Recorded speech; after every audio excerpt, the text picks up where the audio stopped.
ආයි යාළුවනේ කොහොමද ඔයාලට තවත් දවසක ආදරෙන් එකතු කරගන්නවා මගේ YouTube channel එකට ඔයාලා හැම කෙනාම අපි අදත් අලුත් වැඩක් තමයි කරන්න යන්නේ අපි අදත් අලුත් දියැලක් තමයි බලන්න යන්නේ මම මේ ඉන්නේ සිරිපාද පාරේ සිරිපාදේ වන්දනා කරලා යන ගමන් තමයි මේ ඉන්නේ නල්ලතන්නිය පාස් කරලා පොඩි දුරක් ඉස්සරහට ඇවිල්ලා තමයි ඉන්නේ මට මේකේ පොඩි ලක්ෂණ දියැලක් මෙතන හම්බ වෙනවා මට හිතුණා මෙතන වීඩියෝ කට් එකකින් මගේ ඉස්සරහට බලන්න යන ඇල්ල ගැන හඳුන්වා දීමක් කරොත් හොඳයි කියලා. ඉතින් යාළුවනේ මම මේ නැවතිලා ඉන්න තැනත් බොහොම ලස්සන තැනක්. මෙතන මාන ලස්සන දියැලක් තමයි අපිට බලා ගන්න පුළුවන්. හැබැයි මානල්ල වගේ නන් නෙවෙයි. ගොඩක් සිනිඳු සියුම් දියැලක් තමයි අපිට පල්ලට ගලනවා දරා ගන්න පුළුවන් වෙන්නේ. වතුර නම් සාමාන්‍යයෙන් මහතට කලලට වැටෙන්නේ නැහැ. හැබැයි වැටෙන්නේ බොහොම පොඩි තීරු. ඒ මාරම ලස්සනක් තියෙනවා. මම ඔයාලට පෙන්නන්නම් මගේ ඉස්සරහා කැම් එකෙන් දාලා ඔයාලට මොන විදිහද මේ ඇල්ල වෙන්නේ කියලා. මේ ඇල්ල නෙවෙයි අපි තේවතු ඒ වගේම යන්න පුළුවන් ලක්ෂණම ලොකේෂන් වලින් අනුුණ වෙලා තියෙන හැම විදිහකම තමයි මට ඇල්ල පේන්නේ. ඔයාලට උඩින් ඉඳලා බලනකොට පේනවා කොච්චර උසක ඉඳලා මේක වැටෙනවද කියලා. පල්ලට දෙන්න මේ වගේ තමයි කැම් එක මේ කරත් වෙන්නේ. හන්දියල් ළඟටම ගිහලා ඔයාලට පෙන්නන්න. මේ ළඟම තමයි ඉන්නේ. තව පොඩක් ළඟට ගියොත් බලා ගන්න පුළුවන්. මොන විදිහට කියන්නේ කියලා. එන්න මේ විදිහට තමයි ඇල්ල වැටෙන්නේ.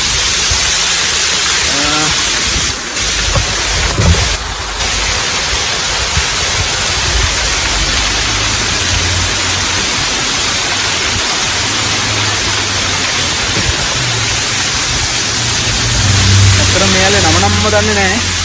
හැබැයි මොනවා වුණත් මේක හරියම ලස්සන දියැලක්. නමක් නම් ඇති. මම ඇහුවා මේ පැත්තකට එකකින් මොකක්ද කියලා මට හොයාගන්න බැරි වුණා. ඒලක් අය දන්නේ නැහැ. ඉතින් මේක හරියම ලස්සනයි. මම මේ කැම් එක ඉස්සරහට ගිහිල්ලා මේ ඇල්ල පොඩියට වෙනවා වලට පෙන්වන්න මොනවා වගේ විදියටද මේ ඇල්ල පේන්නේ කියලා. මෙන්න මේ විදියට තමයි යාළුවනේ මට ඇතුළට ඇල්ල පේන්නේ.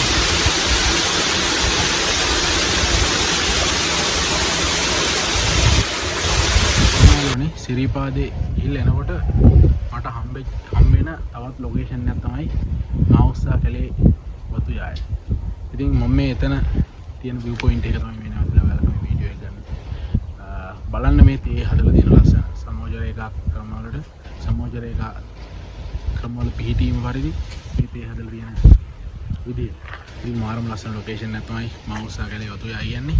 ඉස්සරහට හම්බ වෙන වතු ආයක් ඒකක්ම ඔයාලට ගේන්න ඉස්සරහට මට හම්බෙන්න තියෙනවා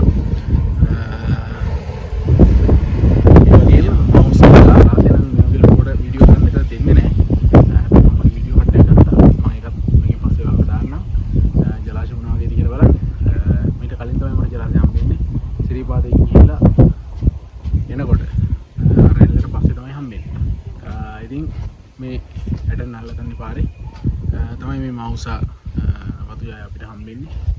ඉතින් මෙතන හරියම ලස්සන ලොකේෂන් එක. ඔයාලා આવත් අනිවාර්යයෙන් මෙතන නතර කරන්න. පුදුම ලස්සන ලොකේෂන් එකක් තමයි තියෙන්නේ. ඊළඟට ලක්ෂපාන දියැලත් බලන්න යනවා. වෝටර්ෆෝල් එකක් බලන්න යනවා. ඉතින් ගිහිල්ලා මේකේ විස්තරත් ඔයාලට මම කියනවා. ඒත් එක්ක මෙතන දෙකම හම්බෙන හැම වතු යායක්ම ඔයාලට මම මේ වගේ වීඩියෝ කට් වලින් මේකට එකතු කරන්න හිතුවා. ඇත්තටම මාර ලස්සනයි. ඉතින් මෙහි තියෙන ප්‍රධානතම ලක්ෂණයක් තමයි මේ වතු ජනාවාස. වතු ජනාවාස කියන්නේ මේ මාඋස්සා වත්තේ තියෙනවා. මේ වත්තේ මිනිස්සුන්ට ආවේනික වූ පාසලක්, රෝහලක්, වෛද්‍ය ආයතනයක්, ඒ වගේම මේ කට්ටියට අවශ්‍ය සියලුම යටිතල පහසුකම් මේ මාඋස්සා ජලාශයේ හම්බ වෙනවා. ඉතින් මේ දෙමළ ජනතාව තමයි මේ මාඋස්සා මේ වතු ජනාසවල මාඋස්සා හෝ තියෙන වතු ජනාසවල ජීවත් වෙන්නේ. ඉතින් එයාලට හම්බෙන හැම යටිතල පහසුකම් වලින් මේ වතු යාය බලා ගනිමින් එයාලගේ දරුවොත් මේ වතු යාය බලා ගනිමින් මේ පරම්පරාව විදිහට තමයි මේ ක්‍රමයේ ඉස්සරහට එන්නේ. ඉතින් මේ කට්ටියගේ වෙහෙසට තමයි මේ වගේ ලස්සන නිර්මාණයක් අපිට බලා ගන්න පුළුවන් වෙන්නේ. ඉතින් ඇත්තටම ලංකාවේ පුදුම මැවුම් ලොකේෂන් එකක් මවුස්සා. ඔයාලට පේනවා ඇති මට ඉස්සරහ ලොකේෂන් එක මම දාපුවම පස්සේ ඔයාලට මොන වගේද මවුස්සා වතුයා පේන්නේ කියලා. ඇත්තටම පුදුම ලස්සනයි. මේ තේ හිටවල තියෙන හැම ගහක්ම සමෝචරිකා ක්‍රමයකට. කන්දේ පිහිටීම අනුව තමයි තේ ගහ උඩට හැදෙන විදිහට හදලා තියෙන්නේ. ඒ හින්දා තමයි මේ ලස්සනට ආලෝකයේ විදිහට මේ තේ ගස් හැදිලා තියෙන්නේ. ඒ අතරින් මේ අතරින් පතර ශාක හිටවල තියෙනවා. ඒ වගේම ෆයිනස් ගස් හිටවල තියෙනවා. ඒ බෝග වගේම මේ හැම දවසෙම වගේ මේක වැඩ කරන ජනතාවගෙන් මේකට හැම කටයුත්තක්ම සිද්ධ වෙනවා. ඉතින් ඒ විදිහට තමයි මේක පෝෂණය වෙන්නේ. ඉස්සරහට ලක්ෂපාන දියැලත් ඊට පස්සේ ඒත් එකම ගත්තාම සප්ත කන්දයක් මේ කන්දයක් කඳුකට කඳු ටිකක් පෙන්නනවා. ඒ ටිකත් අපිට බලා ගන්න පුළුවන්. ඒ කඳු වලල්ලයි ඒ ලක්ෂපාන දියැල ඇතර අපිට පේන විදිහයි. ඒ දියැල ළඟටත් මම යන්න උත්සාහ කරනවා. ඉස්සරහට මේ වගේ ටිකක් බලලා එකතු කරන්න මම බලාපොරොත්තු වෙනවා මේ වීඩියෝ එකේ. අපිට පේනවා මේ මවුස්සා වතුයයි උඩින් ෆයිනස් ගස් සෙට් එක. ඉතින් ඒක මාරම ලස්සනයි ෆයිනස් ගස් දෙන විදිය. මේ අතර මේ සීතලට ආවේනික වරොත්තු දෙන විදිය මාරම ලස්සනට දෙනවා. ඉතින් මේ උඩ හරියට තියෙන දේ තමයි මේ උඩ හරියට තියෙන දේ. අපිට බලා ගන්න පුළුවන් අර උඩ අඳු පැත්තේ ලස්සන දේ වතු යායක් ලස්සනට නිර්මාණය වෙලා තියෙනවා. අදත් මම බයික් එකෙන් තමයි ආවේ. මේ තමයි මගේ ගමන් සගය. බෑග් එකත් මේ විදිහට තියලා මෙතන මේ ෆෝන් තියෙන ලොකේෂන් එක නැවතුවා. ඉතින් හරිම ලස්සනයි මේ විදිහට ගත්තාන් පස්සේ ඔයාලට බලා ගන්න පුළුවන් පල්ලෙහාට මොන විදිහටද ලස්සනට තේ හැදිලා තියෙන්නේ කියලා. ඊටම තනර්ග නිර්මාණයක් කියලා විශිෂ්ට නිර්මාණයක්. ඉතින් මෙතන මේ සේවකයන්ගේ අපි ඉස්සරහට ගිහින් කතා කරමු. මවුස්සා ජලාශය අතරම වීඩියෝ කරන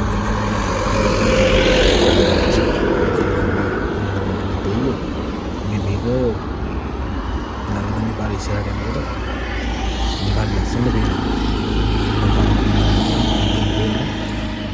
ෆොටෝ එක ගන්න කට්ටිය වීඩියෝ වෙලා කවුරු හරි බලන කෙනෙක් මේ ගන්න එපා කියලා කිව්වා. ඒක නිසා මම ගත්තේ නැහැ. ඔන්න යාළුවනේ මවුස්සා වතුයායි තවත් ලස්සන ලොකේෂන් එකකට තමයි මම ඉන්නේ. බයික් එක නවත්තුවා. ඔයාලා හින්දා තමයි බයික් එක නවත්තුවේ. මේ පිටිපස්සෙන් නවත්තලා තියෙන මගේ බයික් එක අර තල උඩ තියෙන මගේ බෑග් එක. ඉතින් මෙතන බොහොම ලස්සන තැනක්. මේ අපිට ඉස්සරහින් පේනව නේද? ඒ තියෙන පාර. මේ පාර දිගේ පොඩ්ඩක් මේ වගේ මේ ලොකේෂන් එකට එන්න පුළුවන්. ඉතින් මේ තැන බොහොම නිදහසේ ඉන්න පුළුවන්. කවුරුත් නැහැ. ඉතින් ලස්සන වලට තේ වතු යායවල් ටිකක් මෙතෙන් පේනවා. ඉතින් හිත නිවෙන තරම්. ඒක නිසා මම මෙතෙන්ට ඇවිල්ලා බයික් එක නවත්තුවා. ඔයාලට බලන්න පුළුවන් මගේ පිටිපස්සෙන් පේන තේ වතු යාය මොනවද ලස්සනයි කියලා. ඉතින් මේ වගේ දේවල් බලන්න හිත කරලා තියෙන්න ඕනේ. හිත පිං කරලා තියෙන්න ඕනේ මේ වගේ දේවල් බලන්න. ඉතින් අපි මැරෙන්න කලින් මේ දේවල් බලන්න ඕනේ. ඒක නිසා තමයි මම මේ ලොකේෂන් එක නැවතුනේ. ඉතින් පුදුම ලස්සනයි. නල්ල තන්නි පාරේ සිරිපාද යන ඔයාලා අනිවාර්යෙන්ම බලන්න ඕනේ තැනක් තමයි මවුස්සා වතුයාය. මේක මාරම ලස්සනයි. ඊට පස්සේ ඉස්සරහට තව වතුයායවල් ගොඩක් අපිට හම්බ වෙනවා. ඉතින් ඒ වගේ ලස්සනම එකක් තමයි මවුස්සා වතුයාය. මවුස්සා ජලාශයත් එක තියෙන්නේ. ජලාශය ෆොටෝ ගන්න දෙන්නේ නැහැ. වීඩියෝ ගන්න දෙන්නෙත් නැහැ. ඒකට ටිපා කියනවා. හේතුව නම් මම දන්නේ නැහැ මොකක්ද කියලා. හැබැයි මම අමාරුවෙන් අර පැත්තකින් ඉඳගෙන පොඩි වීඩියෝ එකක් ගහගත්තා. මේ වීඩියෝ වලට එකතු කරන්න ඕන නිසා. ඉතින් මේ හැම පැත්තෙම තේවත තමයි මට පේන්නේ. මේ වගේ මේ ලස්සන ගස් තියෙන අලුකොට බදන්න පුළුවන් ගස්. ඒ ගහේ නම නම් මම දන්නේ නැහැ. ඒ එතන පොඩි ගලක් තියෙනවා. ඉතින් ඉඳ ගන්නත් පුළුවන් මට. මම ඉතින් ඉඳගෙන තමයි හිටියේ.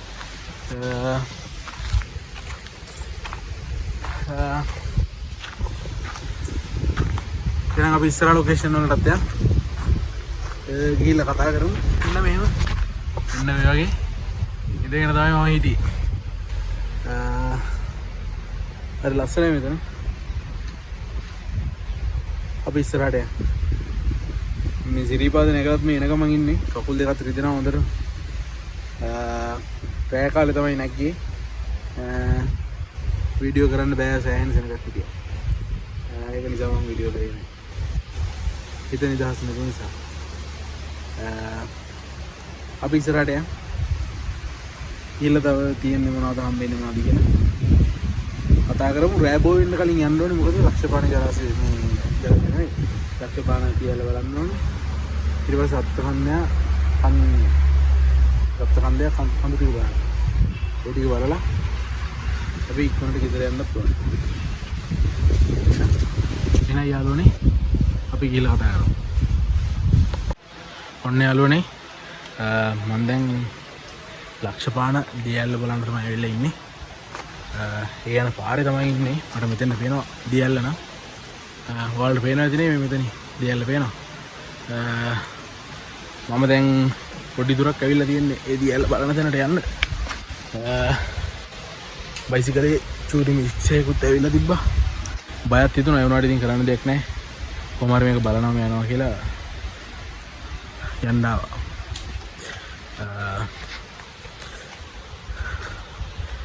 ලක්ෂපාණ දියැල්ල හම්බෙන්නේ අපිට නල්ල තනියට යන පාරේ තමයි. සප්තකන්දා කඳු ටිකත් එක්ක ලක්ෂපාණ දියැල්ල පාරට මහ ලස්සනට පේනවා. ඉතින් නල්ල තනියට එවිලා සිරිපාදයට යන ගමන් හෝ ඉහිල් යන ගමන් ලක්ෂපාණ බැලුවේ නැහැ කියන්නේ ඉතින් වැඩක් නැහැ. සිරිපාද නැගලා මේ වෙලාවේ මම කකුල් දෙක ගොඩක් රිදෙනවා. කරන්න දෙයක්වත් නැහැ. මොනවා කරන්න පඩි බැහැගෙන මේ දියැල්ල වලට තමයි අපි යන්නේ. ඉස්සරහට ඔයාලා දැක්කනේ දියැල්ල. අපි ගිහලා බලමු කොහොමද දියැල්ල පේන්නේ කියලා.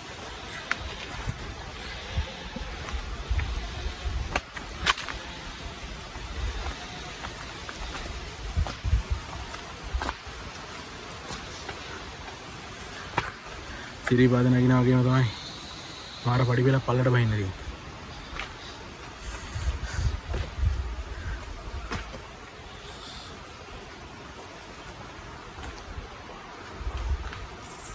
වැටකුත් දාලා තියෙනවා.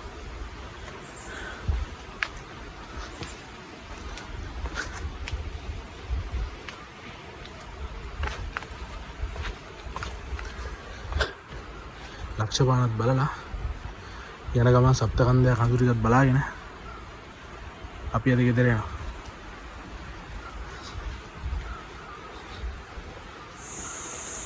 කොහොමද තමයි දියැල්ල බලන්න පල්ලයට බහින්න තියෙන්නේ.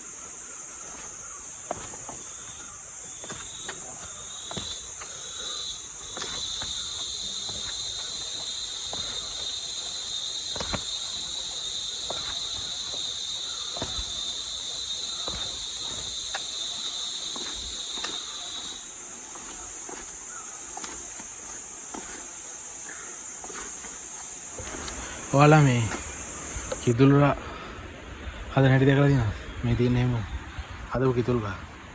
මාත් දැකන්නේ ෆස්ට් ටයිම්. මාර ලස්සනයි. මේ ගහ තියෙන්නේ මේ ලක්ෂපාණ දියැල්ලට බලන්න යන පාරේ. නියමයි. අතත් පේනවා මේ තියෙන අතුරේ.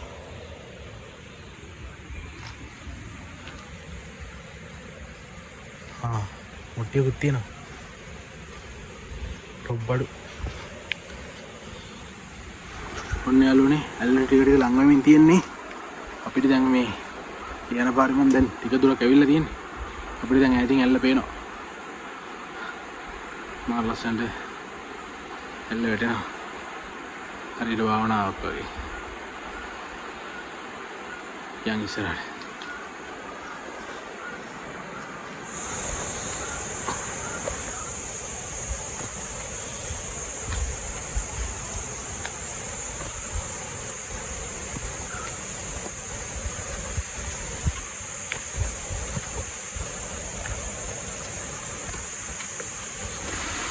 ඔන්න යාළුවනේ අපි ඇල්ලේ ළඟටම දැන් කිට්ටු වෙලා තියෙන්නේ. තව ටිකක් යන්න තියෙනවා. දැන් මේ අඩි බහින ගමන් තමයි ඉන්නේ. දැන් ඔයාලට හොඳටම පේනවා ඇති ඇල්ල. එන්න මේ පාර දිගේ තමයි යන්න තියෙන්නේ ඉස්සරහට. අපි යන පොඩ්ඩේ එතෙන් යනවා. මට පේනවා ඇල්ලට බහින දැන් ළඟ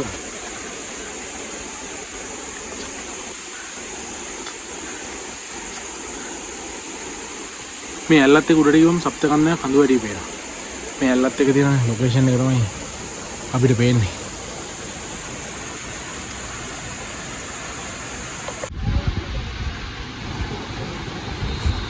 මෙන්න මේ විදිහට තමයි යාළුවනේ ඇල්ලේ පාමුලට බැලුවම අපිට පේන්නේ. ඔන්න යාළුවනේ ලංකාවේ තියෙන සුපිරිම දියඇලි වලින් එකක් වෙච්ච ලක්ෂපාන දියඇල්ලක් බලන්න ගියා. ඔයාලට ලක්ෂපාන දියඇල්ල තියෙන විස්තරත් අපි කතා කරා. මේක බලන්න පුළුවන් වෙන්නේ සිරිපාද යනකොට නල්ලදන්නි පාරේ යනකොට තමයි සප්ත කන්දයක් අඳුරගත් එක්ක මේ ලක්ෂපාන දියඇල්ල අපිට බලා ගන්න පුළුවන් වෙන්නේ. කල් වේලා යන නිසා මට තව කිලෝමීටර් 90ක් විතර යන්න තියෙනවා. බයික් එකේ ආවේ රෑබෝ වෙන්න නිසා ගෙදරට යන්න ඕනේ. ඒක නිසා මම මේ වීඩියෝ එක මෙතන ඉවර කරනවා. ඔයාලා හැම කෙනාටම good luck හොඳට සුපිරි වීඩියෝ මම ඉස්සරහට ගෙනවා. අතන ඉස්සරහට යන්න පුළුවන්. යන්න මාර ඩිෆිකල්ට් මාර්ගයක් තමයි තියෙන්නේ. මේකේ ලොකු ගල්ගොඩවල් ගොඩක් තියෙනවා යන්න ඉස්සරහට. ඒකට යන්න ගියොත් මම මේ දියැලට ආපු කාලෙත් එක්ක යන කාලෙත් එක්ක ඔහු කාලයක් යනවා. ඒක හවස 4:00 විතර 5 විතර වගේ වෙයි. ඒක නිසා මට දැන් යන්න ඕනේ. ඒක නිසා මම ඊගා වීඩියෝ එක ගෙනවා. මේක ලස්සන ලොකේෂන් එකක සුපිරි වීඩියෝ ටිකක්. ඉතින් මාත් එකතු වෙන්න මම සබ්ස්ක්‍රයිබ් කරන්න. ඔයාලා හැම කෙනාටම ජය වේවා.